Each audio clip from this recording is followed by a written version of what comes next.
it's me, Make Me Mac, and welcome back to, well, the end of the year. Happy New Year to everybody as well.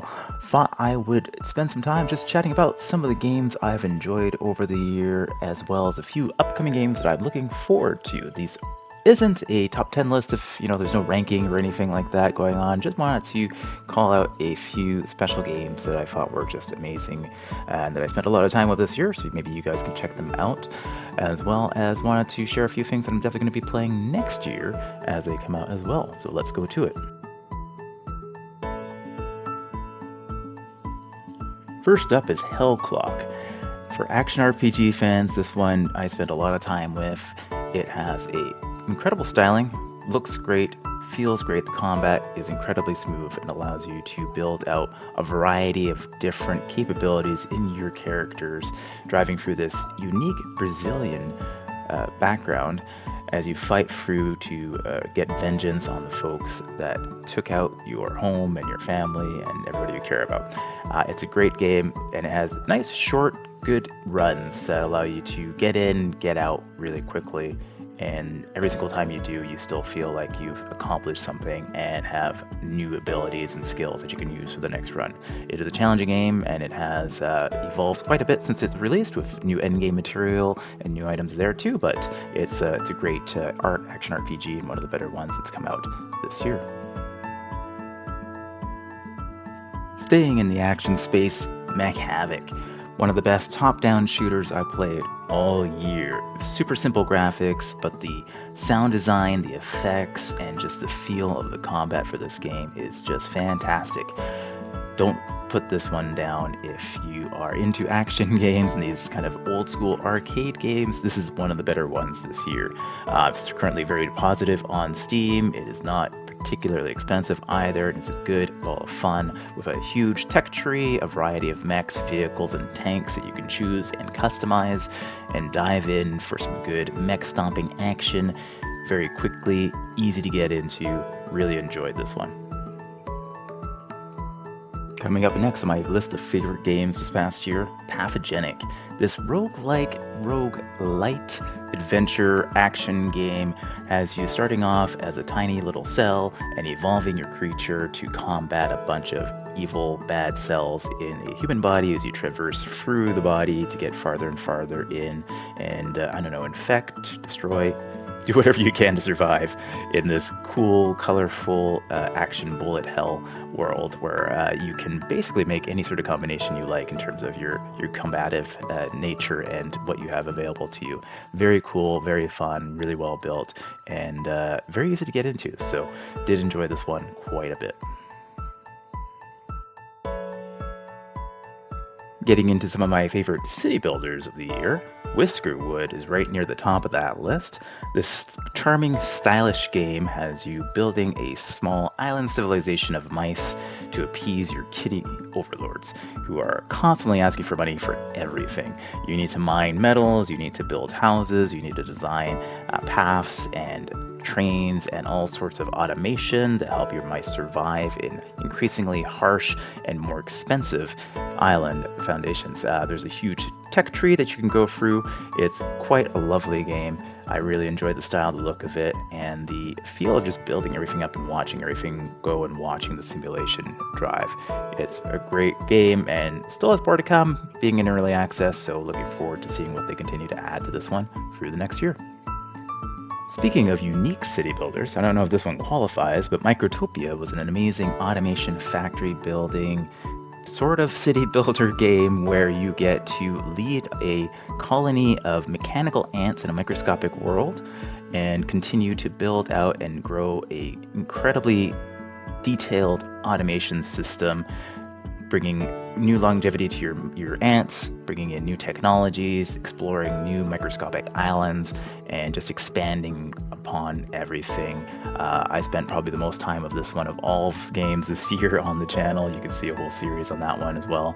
It is a fantastic and has a very unique look to it that I just can't get enough of, and can't wait till they add some more new items to this one later on in the year.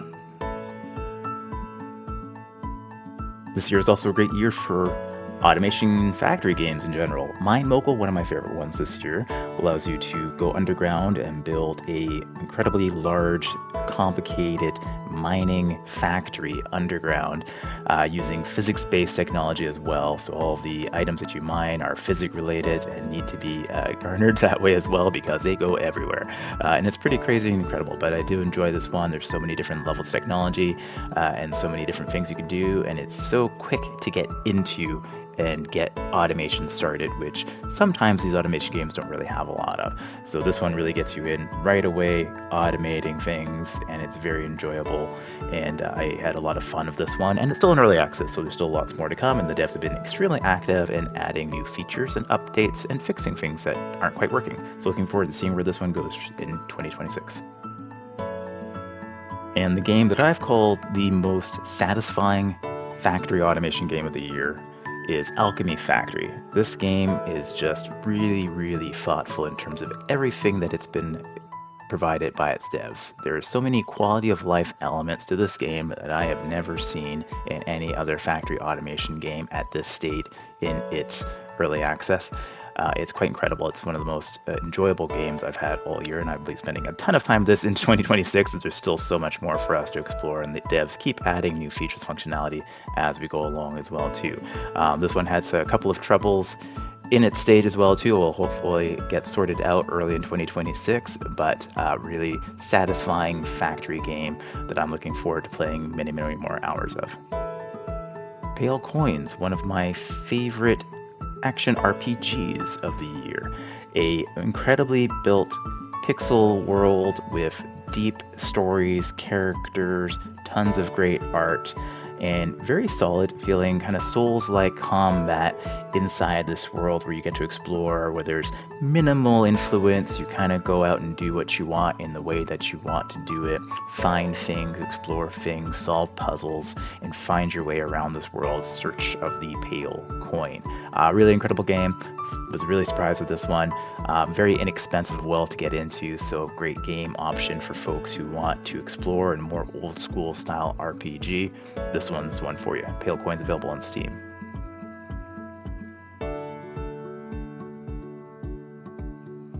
One of the roguelikes I spent the most time with this year, Monsters Are Coming, Rock and Road.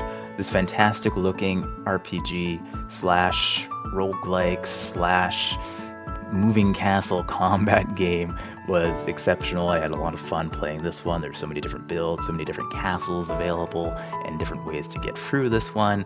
And it looks great, it feels great, and I really enjoyed this one as well. Spent a lot of time trying to max out and get as many things unlocked in this game. This one is nice too. It's available on both Xbox and Steam, so you can get it really easily and play through, and it gives you just endless amount of time to play. So great little game. Really enjoyed this one this year. Sometimes the simplest looking games are the best, and that's certainly the case for Super Fantasy Kingdom. This was a great roguelike strategy slash RPG game that has you building a city in this roguelike world where you unlock roads as you go along, exposing new routes and new things that you can find and upgrade, new challenges that you can take on while you build out this cast of heroes that protect your city through the day and night. Really great, simple game, great game loop. Really has you wanting to come back and explore more. They've added a whole bunch of maps through the year as well too, and it's just a really great, simple game that can take up hours of your day if you don't be careful with it. Super Fantasy Kingdom has been out for a little while. Another inexpensive one to get into, great as well too, so definitely suggest trying this one out if you like these style of games. Looking ahead into 2026 and some of the games I'm looking forward to getting back into as they release hopefully later on this year, Stellar Trader is one of those ones. This is a fantastic kind of trading space sim that has tons and tons of variety across the world. A lot of different ships you're going to be able to purchase and upgrade to, a lot of different spaceships, space stations you're going to be able to go and visit. There is an evolving world of trade and people moving around and seeking help and support. Lots of quests, lots of mini games as well for every action you need to take in the game. I was really surprised at the amount of depth in this game at this stage, so I am looking forward to getting back into this one in 2026 when it plans to release. Now, I'm not too big on extraction shooters or extraction games in general, but one that did catch my attention was Gods, Death, and Reapers, which is following a Diablo-style ARPG-esque type of gameplay where you dive into a portal and need to find stuff, fight enemies, gather resources, as well as fight other players to get their goods as well. And it provides a lot of interesting ways to play because you don't necessarily have to play PvP, you can play PvE, you can do all these different things, and the action combat is actually really solid. The visuals really good as well too, and I had a lot of fun playing through this one and extracting out with the stuff that I could find as I went along. This one's in an active playtest right now, so you can probably get a chance to play it yourself if you want to, but it is planned to release in 2026. We played a ton of crafting, building games, survival games this year on the channel. One of the ones that surprised me the most was a game called Astoria. This one sets you as a robot with some biological components on a deserted planet in the future where you need to help humanity survive the future by building up a base, creating an airship, and flying around from island to island in this incredible world and finding new resources and expanding your technology. I wasn't expecting much when I played the demo of this one earlier this year, but really impressed with where it is so far today and really looking forward to trying this one again. This one unfortunately doesn't have a release date on it yet, but hopefully it will be coming out next year, so we'll be able to get into it again. And finally on my list going into 2026 games I really want to try out, this one probably impressed me the most in terms of its overall quality and just the cinematic nature of the game that came out that we tried a demo of, and that's Norse Oath of Blood. This is a strategy RPG / bit of a city builder as well, where you build a band of Vikings, you go out to adventure and set your settlement up inside a new Norse location. It has turn-based strategy combat, which felt really, really good, but I was incredibly impressed with the production value, the voiceover work, as well as the cinematics that were provided in here. They're really top-notch, and I was blown out of the water with the quality that this game had. And I'm really looking forward to this one, and luckily we don't have to wait too long because this one is planned to come out in February of 2026. Well, folks, that's a wrap on 2025. I really appreciate all the support this year. It's been an amazing time sharing with you guys all of these new games, these new upcoming games. Really looking forward to playing a ton of games this year and making sure you guys get a chance to see all these small, cool indie and smaller team games that are coming out for next year. So thanks once again. I hope everybody has a fantastic 2026.